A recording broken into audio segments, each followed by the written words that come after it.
What did we say we were going to talk about? Sensuality and safety. Specifically sensuality. What was the specific thing? Do you have more specific? You The domain, extent. the extent. So did people think about it, as in clarified their thinking on it? The ones they knew that that's what we're going to talk about. Well, the first thing that you'd want to clarify is when you say the extent of the sensual domain. Do you mean the extent of the range of the physical senses, or the extent of like the principle of sensuality? The sensuality. The principle The of sensuality. Yeah. Okay. What would the sense organs without the principle of without having the principle of sensuality in them? It would be just the senses, and that again, I think probably would want to be qualified for people as meaning not just because you have, like, when you say the senses, for example, one would think you have like an image of an eye, for example, or an ear. But it really means more like the senses are there where you are seeing, where you are, the kind of range of what you can experience through your senses is what the senses are, in my understanding. But would you be able to experience anything through your senses if the senses were not there in the world, as in these actual things, flesh organs existing? No, but when... So then the question is, can you think then? How do you know you have eyes as something that's necessary for you to see? Even if it's like you're looking at your own eyes in the mirror? Yeah. What you see in the mirror is the result of having your eyes. It's not the eyes. Yes. So what is then the eye organ in this case? It is, well, the necessary condition for any sight, really. That whatever there is that is seen, there is what is like in common to all of that, or behind any of that, is what the eye is. But practically, from your point of view, where is that eye? Because obviously now you're describing it as the necessary condition, and that's all correct, theoretically. But practically, the eye that sees, while you're describing to me the eye that sees, where is it? What is it? Can you think it? Can you? No, because how can you relate it? I think so, you will think it. Yes. It's not can you. You will think it. But will the thought of your eye organ, can it stand for the eye organ? Or how can it do so? Or can it not do so? So how can you then know it if you can't even think it? Well, you can kind of know it by realizing that you can't think it, in a way, in the sense that you can, if you are able to distinguish the thought of the eye, as in seeing, okay, that's a thought that I have, and even that's on the basis of already that there are sights, that there is that there's consciousness of sights, as in the things are there, whatever is there that is seen, it's through the eye. But like, what's funny is that you do, if I'm walking in the forest and there's like a branch that is coming across my path or something, immediately that if this branch is going to cut my eye or something, I won't, like, you know that it's a danger to you, you know that it's a problem, you know that you can't see without so this. Then your thought about your eyes stands for your eyes, because why would you then cover your eye organ as a result of the thought of your eyes might be hurt? So it does stand for it. So you can't. It does stand for it in a way. Yeah. Okay, so it stands in a way. You can't So what's the problem then, I suppose? That's the question. Where is the mistake for somebody who is still not free from sensuality? So you can't but not have thoughts if you think about your organs, because that's the only way to know them. So where is the issue then? Because Putujana, Asutta Putujana, not free from sensuality, has thoughts about his organs and views about his organs. And now seemingly, even the one who is free from sensuality would still have thoughts about the organs. Yeah. What's the difference in those thoughts? Where is the difference? Anyone? The assumption, the assuming. How does that manifest as a difference? Well, with Are sensuality. you assuming what? The First person has thoughts about the organs, they're not free from sensuality.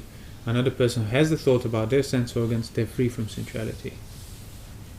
Where is the assumption there? that thought represents an external, or something external to it. Okay, yeah. So that kind of comes down to what you put first. That's it. Yeah. So both times you have a thought in regard to the sense organs, but the first time you put your thought and your sense of self first. The second instance, the one who is free from sensuality, recognizes the thought as a necessary presence, is a necessary way of a organ to be present, but it does not misconceive the organ to be in the thought. It recognizes that inaccessible physicality, rupa, present there, enduring, because of which you are having a thought of it. But it does not conceive that thought to be the first, or to be in rupa, or rupa in it, or apart from it, or all these permutations. So you understand basically thought for what it is, and it ceases to misrepresent the order of things. That's it. Because if you don't cease to misrepresent the order of things, then things can become mystical, overly mystical. Like in a sense, right, so there are these real senses that I can think of, but I cannot access. But see, saying the real senses creates another sense, or it's just another thought, another idea of reality, which is again idea, a thought. So the point is not to discover what's behind your thought, because it's just going to be another thought. The point is to stop putting that thought in a wrong place, let's say like that. Stop assuming it as first in regard to what you're trying to think. And that comes down to practically that whole difference between the... I'm not sure we should really get into that now, because you might take us in a different direction, but between like what's peripherally present while you're thinking, which is another thought, but there is a difference in the nature of thought if it's actually thought and if it's peripherally enduring.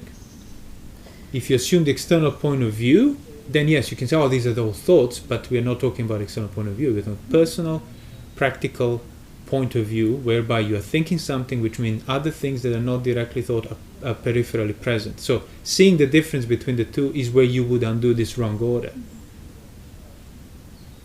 Would that be the difference between conceiving and thinking? Well, there would be the difference between thinking free from conceiving and thinking not free from conceiving. In other words, thinking results in conceiving or perpetuates conceiving, and then thinking that it's completely free from conceiving. Either way, exactly, you can't not have thoughts.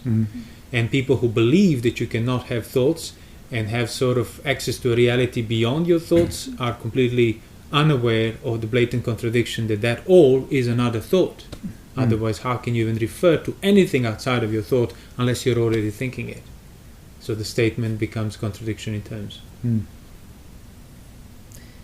I have a friend who's a doctor, and she was saying to me how she finds it strange how, as a doctor, or anybody who studies to become a doctor, like they study the body very closely. And she said, I know so well I know all the types of diseases that the body can have, and like I've seen it laid out. I've done dissections of dead human bodies. So how come I don't see the problem with having a body? So I find that a good example of what you just said, like the difference between the peripheral thinking in regard to the body, as in seeing it as wherever you go, that this body is there with you. Yeah, basically what happens with like people observe, you can observe other bodies, but that becomes basically the extension of your already misconceiving your own senses. Because you forget that you cannot observe your senses in the same sense you can observe the senses of others. Now I can learn about my eyes by, observing your eyes and your sense organs, but that does not necessarily imply that I need to misconceive mine. And you misconceive your organs when you put the idea, the view about it first, and then kind of assume you're that kind of external position to your own senses. Thus, by looking at your eyes, yes, that's what my eyes are as well. But your eyes can never be seen in that way. So you can contemplate things externally, as the suttas say, but not losing that peripheral perspective that your eyes can never be seen like that. So by seeing the external, bodies dying or decompose, or all those asubha contemplations, for example, you then infer that these enduring sense organs that are peripherally present, the basis for my observation of what I'm looking at, are subjected to the same nature, not the specifics of it.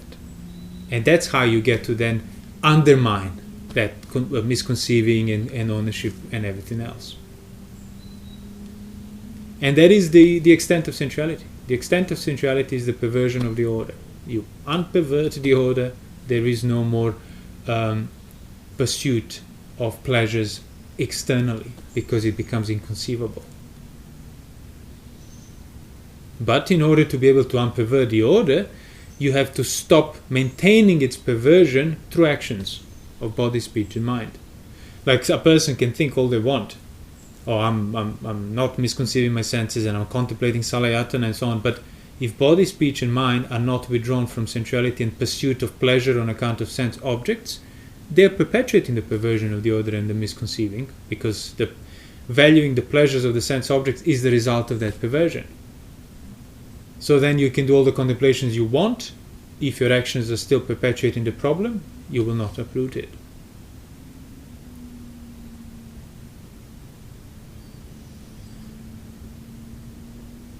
But could you uproot the problem of sensuality simply by being restrained, celibate, keeping the precepts?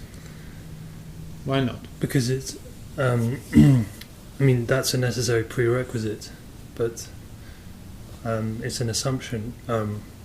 So you have to. So say somebody sticks to it. Somebody keeps the precepts, guards the sense doors. What just on its own, what would that result in? What could that result in?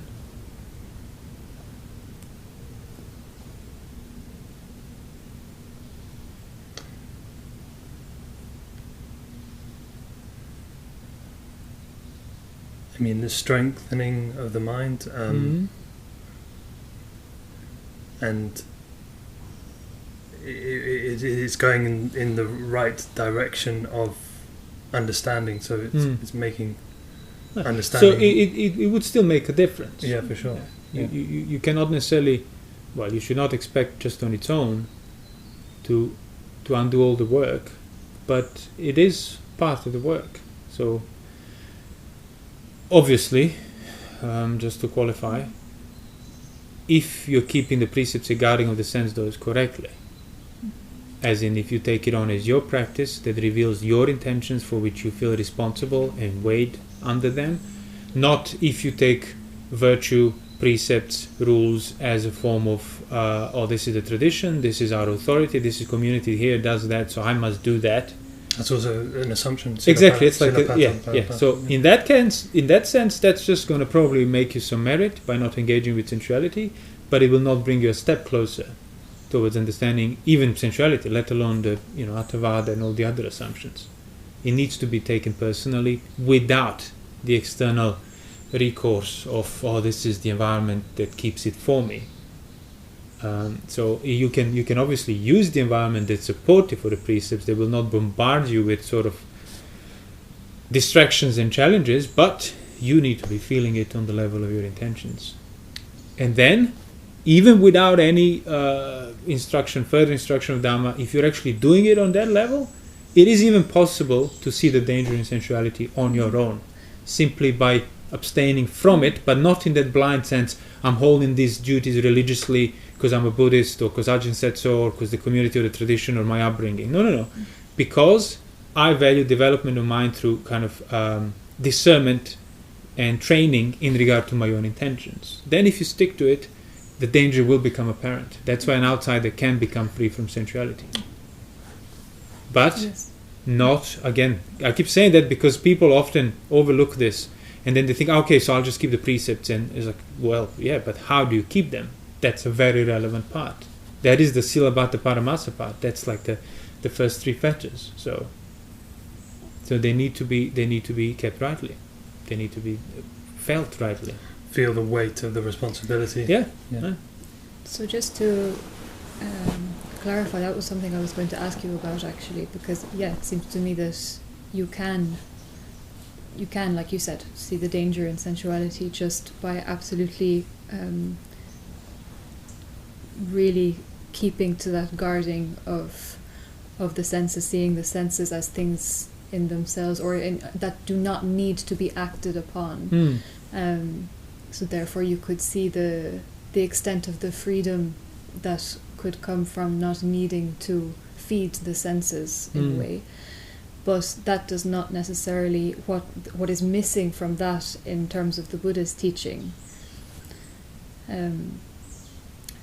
it doesn't necessarily free you from Attavada, because it doesn't imply necessarily understanding of impermanence. Is that, if that is correct? Yeah. But a person who has, say, guarded the sense doors, kept the virtue correctly, discerned through their intentions, abandoned the unwholesome ones, stopped acting out of them, endured them long enough, if they then come across the instruction about anicca, it will be much more self-evident. They will see it much quicker. So then abandoning of Attavada will not be as hard as for somebody who hasn't developed their mind at all. Yeah. And I think, as you said, and it makes a lot of sense that it's almost, in theory, that would be possible, but practically it's not really going to happen. No, because you don't have now, back in the day, you did have presently, with the Buddha at the same time, teachers who were teaching the value of abandoning sensuality, the peril, the danger, all of that. So somebody, without having heard the Buddha's teaching, could have heard teaching about the peril of sensuality, took it on faith, looked for things, and then seen it, because it is factually perilous. Today you won't find teachings outside of the Buddhist sort of Dhamma that will be emphasizing peril of sensuality and setting you up correctly.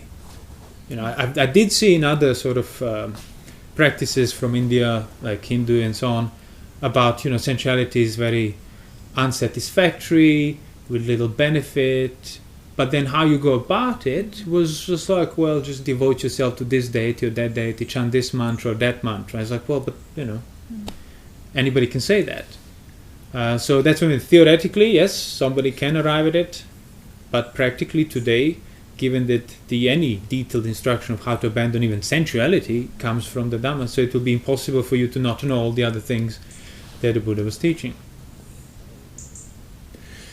So then, that brings it to the next point. Jhana. How do you go about it? Well, let's say, what is jhana? What would you think a jhana is? How would you describe it?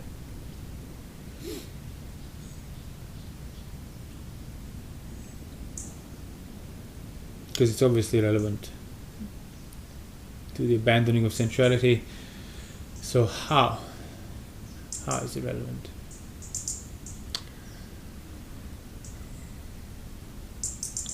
Do you enter jhana and then abandon sensuality? Or do you abandon sensuality and then enter jhana? That. Almost a rhetorical question. Yeah. It was, but I still want to hear about jhana. What is jhana? Was that safety from sensuality? Yeah. The safety from Seclusion, safety. Seclusion, being withdrawn from sensual. So how do you develop that safety? Through practicing sensual strength. Seclusion. Seclusion. But Seclusion. also choosing. You choosing not to act out of greed, hatred, delusion. what is a necessary condition for discernment or pursuit or value of safety?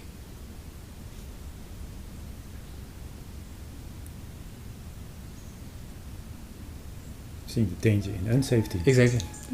You wouldn't be seeking the safety if you don't think you're in danger.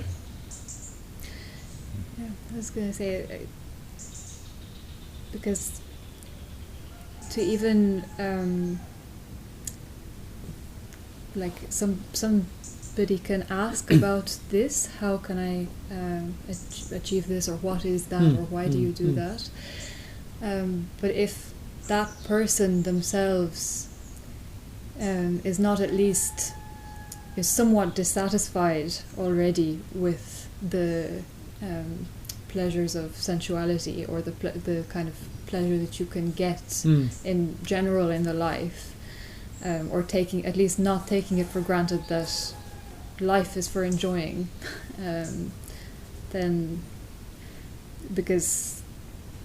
it won't work, basically, or it's not anything. I think we're kind of presupposing that the person has a degree of dissatisfaction, which is why they would want to practice jhana, at least correctly in theory. But despite even like people having good intentions, they would go about it in a wrong way.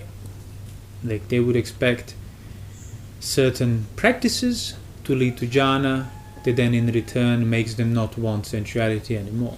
And that's the fundamental problem. You will not discern what jhana is, you will not discern what safety is, for as long as you don't discern the extent of danger. But discerning the extent of danger is what makes you safe. So you want to enter jhana, you discern the danger of sensuality. That is jhana. And the danger of sensuality. We can talk about it now. But before that, that's why like in the suttas, the kind of pleasure and seclusion of jhana, it's always the result of being completely withdrawn and having relinquished basically sensual desire, craving for pleasure, all that. So being withdrawn, secluded from unwholesome states, he feels safe, and then the pleasure of that enduring safety arises, and that's what you can call jhana. And the point I wanted to add actually would be that so the danger of sensuality, how would you discern that? Can I tell you, just do this, do that, breathe like this, walk like that, sit like this, don't do that? What is a necessary condition for discerning the danger of sensuality? So the necessary condition for jhana is to having had developed an enduring sense of safety from unwholesome states of sensuality. Necessary condition for developing that safety is the discernment of the extent of the danger. What is a necessary condition for discerning the extent of the danger? What would you practically do in order to discern the danger? How would you go about it? That's my question. Well, take a look at how you spend your time 24 hours a day, and how much the value of sensuality determines your actions. Yeah, and say you have done that, and you have recognized number of times that you still go towards sensuality, choose towards sensuality. As we said many times before, sensuality doesn't happen by accident. You always choose it, welcome it, delight in it, act out of it. So you have recognized some extent, so what do you do then? How do you deal with that? What can you do once you recognize that, yes, I am engaging with sensuality on some level and still value it? How do you abandon that? Is it discerning the gratification in sensuality? Yeah. So how would you do that? What questions you need to ask? What do you look for? Are we already assuming that somebody is, not acting on? Yeah. Well, basically, we are talking about us. Let's say yes, that. Yeah. So but what I mean is, like, to what extent? If let's say you're in seclusion, or is it? I'm already throughout my day. I'm seeing. Is it on the level of one is saying, oh, like here, throughout my day, my actions are to some extent guided by the acting out of unwholesome, or is it that you are seeing that you are already choosing to not act out of unwholesome in any way? Well, either way, you can choose to not act, but Yeah. the mind still values sensuality, so you still haven't seen the danger. Yeah. So the question is then, how do you see the danger?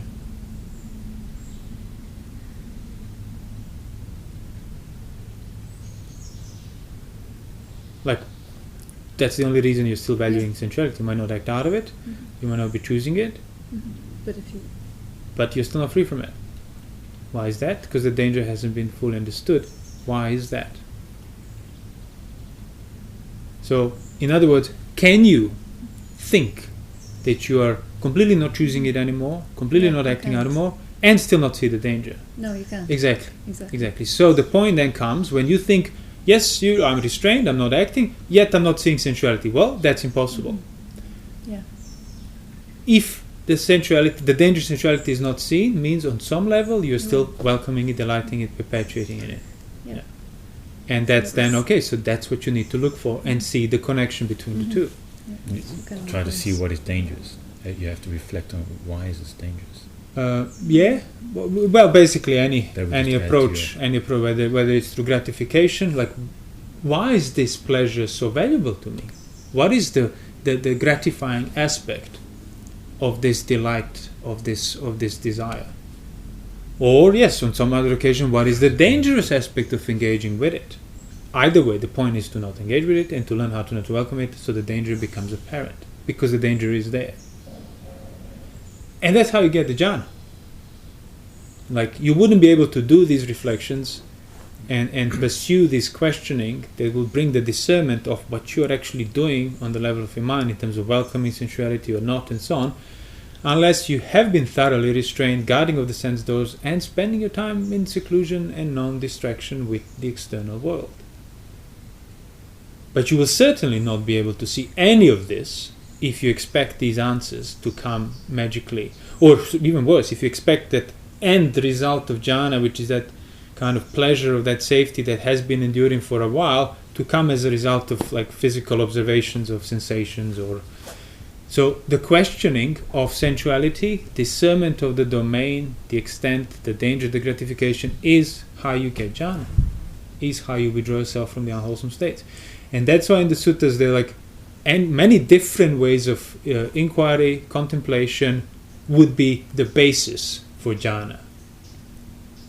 In other words, Thinking and pondering on account of dead bodies, thinking and pondering on anapanasati as well, thinking and pondering on account of other aspects of Dhamma, usually translated as meditations, but you realize no, it was just the lines of questioning and discernment done rightly can then become the basis for safety, i.e. basis for the first jhana.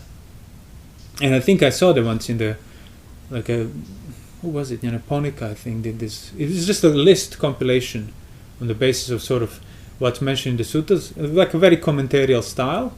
And it was like all these contemplations and practices that were mentioned in the suttas, they can serve as a basis for first, that can become a first jhana. But it has to be on the right level. Well, that's what you realize, initially you think, so if I do this jhana, no. On account of any of these lines of inquiry and discernment, if you're doing them rightly. Because they will result, if you're doing them rightly, they will result in safety from sensuality, because the danger would have become apparent, and that then results in complete sort of seclusion from unwholesome states that you become self-aware of. And that's the jhana. And that's why, like in the suttas when the monks were saying, I can obtain jhanas at will and so on.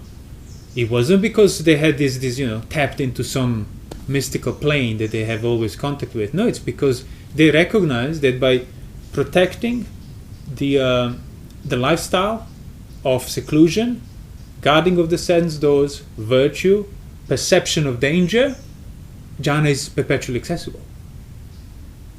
And it was exactly that. No. That's why I live in these rough forests. Because jhanas are accessible to me at any given time. And that's why jhanas are accessible to me at every given time. Because I live withdrawn in these rough forests. So jhana is the result of right withdrawal from unwholesome things that's sort of followed by discernment. Which obviously... And jhana is safety.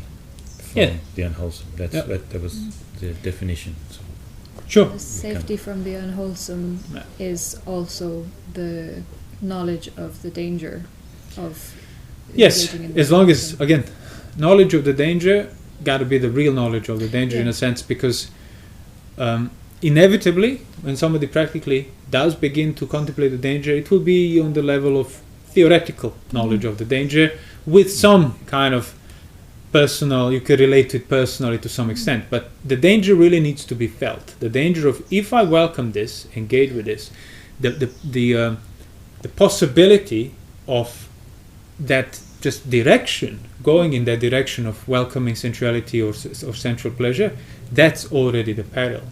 So, but then what would be, you mentioned gratification. And so another, as I said, another way of discerning what the danger is to recognize what gratification is. So what is the gratifying aspects of sensuality? It's delighting in the possibility of getting rid of the pain of one's presently enduring experience of the whole. So are you saying then that delight is the problem, and seeing, hearing, smelling, tasting, touching the sense object of pleasure is not the problem? Yeah, so the pleasure isn't in the touch. Yeah, stop there. You said yes. Yeah. So, can you engage with sight, sound, smell, taste, touch of the pleasurable kind without the delight in it? Yeah. Blanket, yes. Always. You can always engage with it. Or are there certain smell, taste, touches that always imply delight? Oh yeah, things like sexuality and exactly things that are against the precepts. Yeah. Always imply delight. Yeah. Always imply perversion of that order. Yeah. But yes, once you say no to those things, then some engagement with sense objects, whether they're agreeable, disagreeable, or pleasant or not, can sometimes be agreeable, sometimes not. Which means you could remove the delight from those things. So what is the delight then? What is the delight? It's on the level of the possibility, in the sense that, you could experience. But the pleasure. practically, if I'm not thinking about possibilities, if those are things a bit too subtle for me,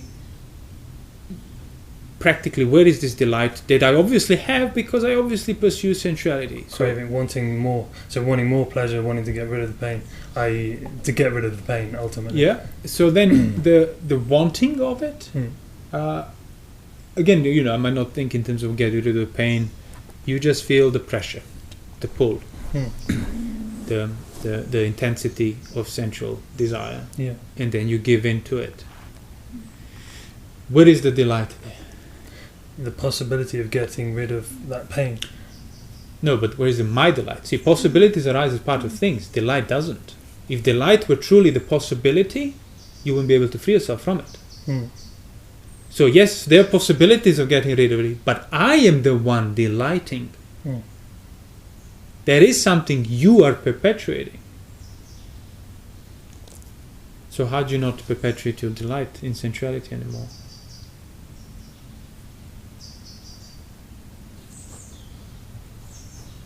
By not choosing not to delight. If I'm the one delighting, can you just choose to not delight? Because you're already, undermined by a delight. You don't start with a neutral position where delight comes and then you choose it not. Maybe, somebody who's been practicing longer can see it coming before it comes, but somebody who's not free from sensuality are always undermined by their delight. So, in other words, you cannot not delight by choice immediately, certainly, but how do you start uprooting it so it can become a choice? Yeah, so allowing, obviously virtue and sensual traits are allowing the this discomfort to endure without acting out of it. That will basically, see, delight is always, exactly as you said before, exemplified through this possibility of dealing with the discomfort. So by welcoming that possibility, you are delighting. And you will do that inevitably. You can't just say no to that. But what you don't have to do is follow up on that delight. So you welcome the possibility to get rid of the unpleasant itch and get pleasure as a result of it. Mind is elated at the possibility of it, and you endure that now. And that is much harder, and it becomes obviously much more refined than just saying no to things right kind of on the base level and trying to prevent them from even arising. Oh, this mustn't even... No, that's the kind of whole point. Yes, you say no to base things, such as things that are against the precepts. Things will start arising, delight will start happening. You don't want to get rid of it. You want to be able to endure it without acting out of it. So in other words, people still delight because they don't see the extent of the delight. That's it. By seeing the extent of the delight and enduring it sufficiently enough, you'll stop delighting in it. And then the gratification is understood. Then the danger is understood. And then the escape is understood. Escape is not pulling your eyes out or never seeing anything agreeable that was last provoking like before. The danger is being unable to accept the prospect of delight, to delight in it. Why? Because you understood the danger.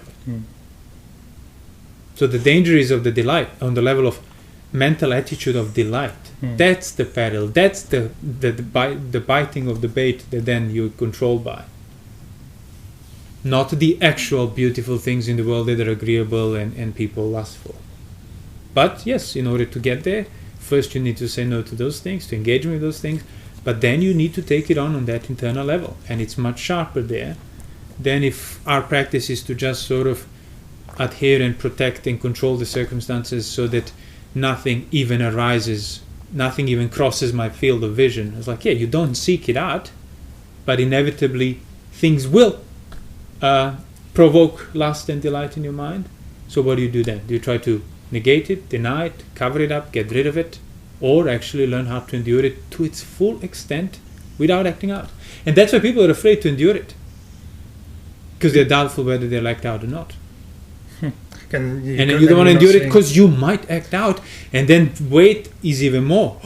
I might act out and undermine everything I work for. Yeah, exactly. That's the danger. That's the peril. You endure it long enough, it will become apparent. But if you don't want to let it endure in that sense and just double down and redefine the rule and introduce more rules so this never ever happens, it's like, well, you're fighting the problem in a wrong place.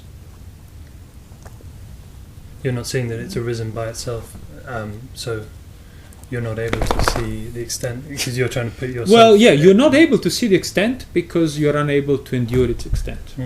Like, you can see and not see and stuff, but if you're able to endure it without acting out, it doesn't matter how refined it gets, endure it, it will be seen, the delight.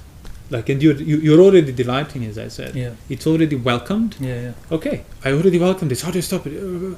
No, see, now you're trying to stop it and everything to get rid of what you already welcomed. No, you need to endure what you already welcomed to see the mistake of welcoming it, not to cover it up. And that's the difference.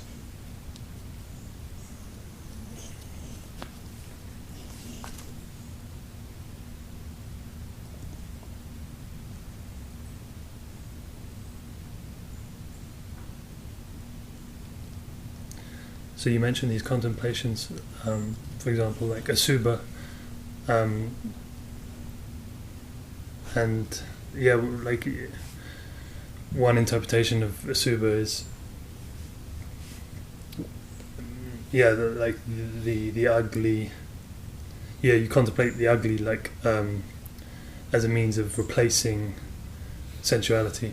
Yeah, that's the problem. Rather than seeing sensuality is ugly.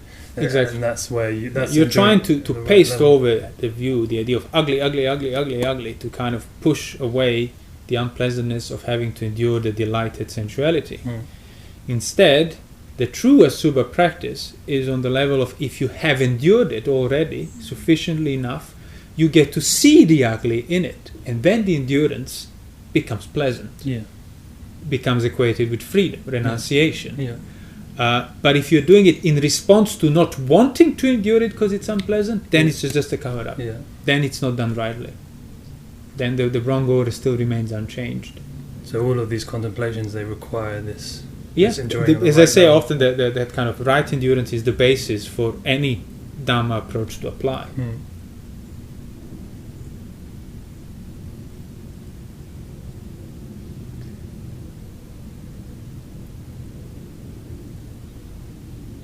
Same with like Anapanasati, yeah. Mm, mm, mm. Yeah, all of these.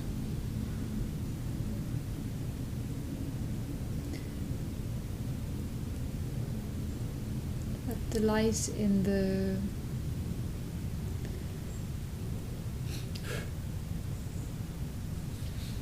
different foods of the different senses, to put it like that, as in like if the senses are like these the 6 hungry animals, like this in that simile.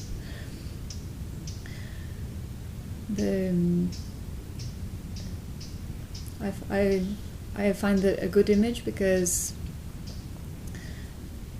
it really is like that these senses are just kind of dragging you and pulling you in the different directions, and the reason that you keep following them or kind of running after them, that's kind of in a way the delight, like when you delight in something that the senses are kind of dragging you towards, going towards it with them, you don't feel like you're being dragged. So it's like that's the only feeling of kind of relief or peace, or you're kind of simulating the feeling of relief or peace by kind of following after them, so that you don't see that it's actually them dragging you, not you. Yeah. So you don't want to endure the discomfort of being Exactly. dragged. See, if you stop resisting being dragged around, if you start running with it, the tension will disappear. So the dog is yanking you, and you try to fight it, and then you get all this tension and pain, and you have to fight it for who knows how long. But if you just start running with it, you don't feel the tension anymore. Yeah. But you realize, now I have to run. I have to keep moving. Yeah, exactly. all the time. All the time. It Not- is. And that's exactly why people would delight, because they don't want to Exactly. go through discomfort of already hungry, wild, untamed senses. So, as I said before, you have an option. You can, keep enabling the wild animal so it doesn't harass you, or you can endure the harassment so the animal will calm down and you can finally train it, and then you don't need to run, nor do you need to fight the tension. But for somebody who's already, that's the thing, that's why you have to start with the Stop, yeah. with stopping. First, because- you got to stand your ground and just Yeah. hold on to that leash. And because otherwise you don't even realize that. that's the things are simile, dragging. wasn't it? The taming of the elephant. Like, you don't bring a wild elephant and immediately start issuing instructions to it, expecting it to obey. No, first, and then you strap it down to a strong post, tie it down, and it will be kicking, screaming, urinating, defecating, going mental, but it will have to calm down because it will tire itself out. And if you don't let it run away, if you don't sort of unhook it, it will calm down, and then it will start taking food, and then it will start listening to you. And so you broke it in, and that's exactly the training. Like, you can do it. Some people can do it more gradually. But the point is, you gotta start containing yourself from spilling outwards, so that then the mind will learn how to calm down within that. Because for as long as there is a possibility for it to go out and relieve itself from things that are kind of confining, then it will seek it. Only when it renounces, when the senses realize, no, it's not going there. It hasn't been going there for a while. As the Buddha said, the virtue has been developed beforehand. It's a necessary prerequisite. It is counterintuitive at first because engaging in sensuality does get rid of craving temporarily. Like the dog is screaming and barking and restless and ripping your apartment up because it wants food. So you give it food and it will stop. But see, now, next time we'll do that again when it wants food. It will cause you damage if you don't give it food. It's and no, actually, increasing, yes, I could appease it and get a temporary relief. But as a result of it, I am perpetuating that habit that it's undermining me further and making things worse and worse. It's And that's increasing exactly the your dependence, senses. yeah. Yeah, Yes, that's it's the really- 5 it's senses. exactly the same. Yeah. And it's really only by, if you first stop, it's Yeah. only then that You can realize how actually- wild the animal yes, is. Yeah. understand that that's the only reason I delight is because the... You will not even recognize the strength of the pull until you stop. Why? Because you've been running with it. But when you stop, then you realize the weight, the That's why it's intensity of it. against the grain. Yeah. And that's also like the way I think to understand the difference between like the principle of sensuality, or how I would put it, and let's say it's not about just like specific types of objects, for example. It's really the principle of that being pulled. Sure. And I think it's important to maybe emphasize that. Yeah, in the broader sense, you start with a specific object, specific acts. As I said, that always imply delight and so on. But yeah, that's just so to contain yourself, so that you realize that delight is what colors the picture, wholesome or unwholesome. So then, I guess the next point would be danger. To kind of cover the gratification. What is the danger aspect? Practically, acutely. What is the danger in delight? So presence of delight means danger. Why?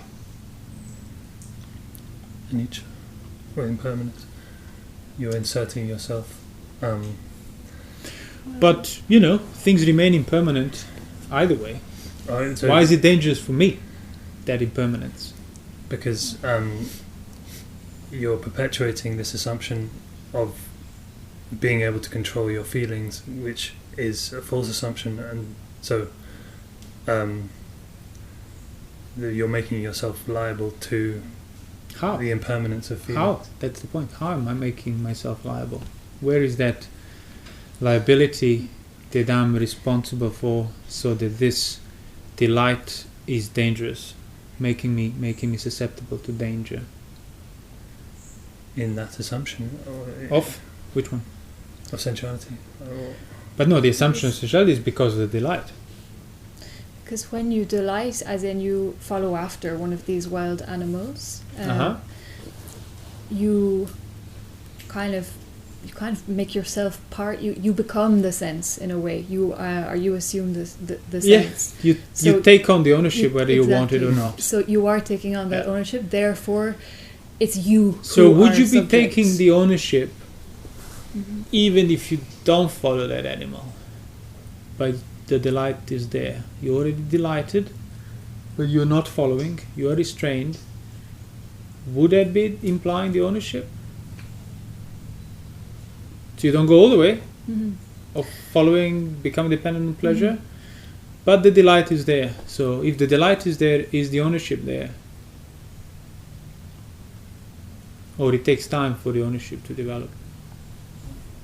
Takes time for the ownership to deliver. No. It's not like this is, you can see in terms of the 5 holding aggregates, which is what Sakaya is. And is that holding separate or not? No, it's the delight and lust with the aggregates. And so I would say for the 6 senses it's basically the same. So presence of delight is presence of danger, because presence of delight is presence of ownership of that which you cannot own. Okay, of course. So is it then valid for someone who is following our discussion so far to start making, at least in their thinking, a clear-cut distinction between, let's say, me here and 6 senses, which are wild animals doing their own thing, and I want to keep as separate from that as possible, not projecting myself into those senses? No, it's not on the level of projection.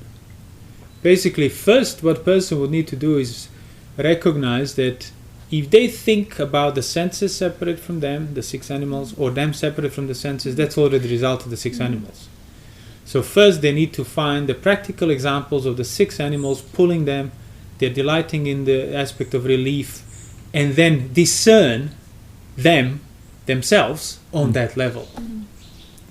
So in other words, if you want to contemplate yourself separate from the animals, you do that on the basis of the animal pull, pressure, pain you have to endure. Yes, so you're going to see yourself in that sense, rather delight with those senses. Yeah, well, that's what I'm saying. That's where your sense of self is. Exactly. Like, you might not see yourself there if you expect to see yourself elsewhere or in different terms. So you got to abandon your expectations of where myself is and start enduring things on the right level, and then, again, make the effort to basically prevent yourself from interpreting yourself in these external terms and actually see that I might not see it now, I might see it later, but if I understand this correctly, my sense of ownership, i.e. my sense of self, is here on this level of basically pressure of the senses that I don't want to endure, that I delight to get rid of. That's where it is. So I don't think you could just extrapolate the contemplation of the self separate from the senses and do it independent of the practical basis of the endurance of the 5 animals. No, that's kind of the point. Yeah, because the starting point will be that there is already identification with the senses. Exactly. And you cannot just decide to step out of the whole domain of senses. So the closest you can come to discerning the holding of assumption of self is by discerning what we have just said, the delight in the domain of the senses.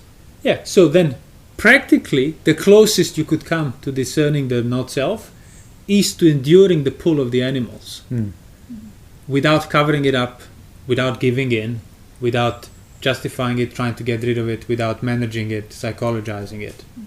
Because that is that which will truly reveal to you how much you don't own your own senses, your own self, how wild they are, and you don't even exist for them. A wild dog, you are just a feature in the world. It doesn't care for you, doesn't respect you, doesn't listen to you, that's for sure. So, but people do, see, by constantly acting out and running out with these animals so they don't feel the tension, they develop this, this is I am, this is mine, my senses obey me because look, I can send them here, I can send them there, I can pull them to run to the left. Yeah, but you can't stop, because if you stop, they will rip you apart. Oh, so you are very much just their servant, a convenient servant. Yes, they need you for directing, like 5 sense organs need the mind. They meet in it, they get the sense from it, they get the meaning from it, the whole possibilities. But in reality, it's like, which one comes first? Which one is subjugated to the other one? Which one is the servant? Is the mind the servant of the 5 senses, or has the mind developed so the 5 senses are basically subordinate to the mind? And yes, for most people, the mind is the servant of the senses, through and through. Although the mind maintains this arrogant assumption that, no, this is mine, I am in charge, because look, I can turn left, I can turn right. Yeah, but can you stop? But once the senses have calmed down, you've endured the pressure long enough, they've calmed down, then what is revealed is who now is the master. Yeah. The unknowability, you realize, I cannot be these animals, because if I were, they would be in my control. But yet, look at them, kicking and screaming. So I can only tame them. I can only calm them down, but I cannot be them. They cannot be mine. Yes, and so one can discern the senses already being present, already hunting and chasing things. And secondly, it's not just one sense doing that, it's actually 5 simultaneously in different directions. Their own domains. Yeah. So then that already undercuts the idea of there being one owner. Because it's like walking with 5 or 6 different animals on a leash going in all directions. So where do you think you're going with all that? And the problem for people is because if you've been running with them, so you don't experience the pain and the pressure and the pull, you stop seeing them. All you see is yourself running. So people don't even see the 5 senses for what they are. And that's exactly that identifying aspect that gets developed on account of that assumed ownership. Like, you think you are it. You think you are what you see, hear, smell, taste. You think you are those senses. So you put those views, those ideas first, as we started in the beginning, as we said that. Failing to realize, no, they are actually physical organ of eyes, nose, the 5 senses that I cannot be identified with, even if I want to, because they're endured, they're in the world, subjected to elements and everything else. So that contemplation can be enough to get you started, so to speak. So you don't identify as much. But fundamentally, it's going to boil down whether you're still acting towards it or not, whether you're able to endure the delight for as far as it goes, as sharp as it gets. But only if I touch this, the relief will happen. Just tiny, no. Because it will be done for the wrong reason, out of that perversion. If the delight is not there, that's fine. Then things are not an issue. If the light is not present, if you have uprooted it.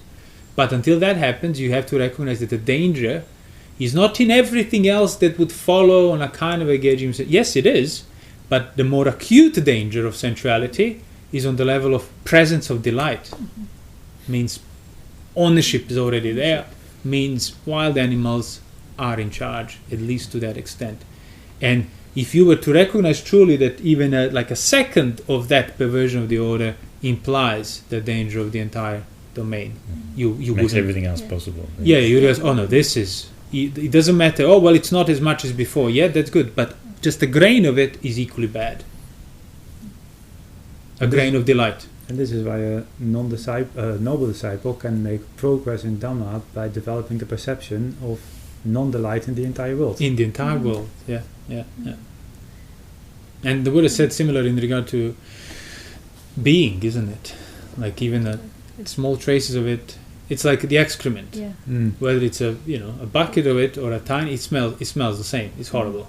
And so it's a being, any being. So whether it's kama bhava or just like being of sensuality or just being cleared from sensuality, either way, tiny bit of being, it's as bad as a lot of being. It has the same smell, the same danger, the same peril.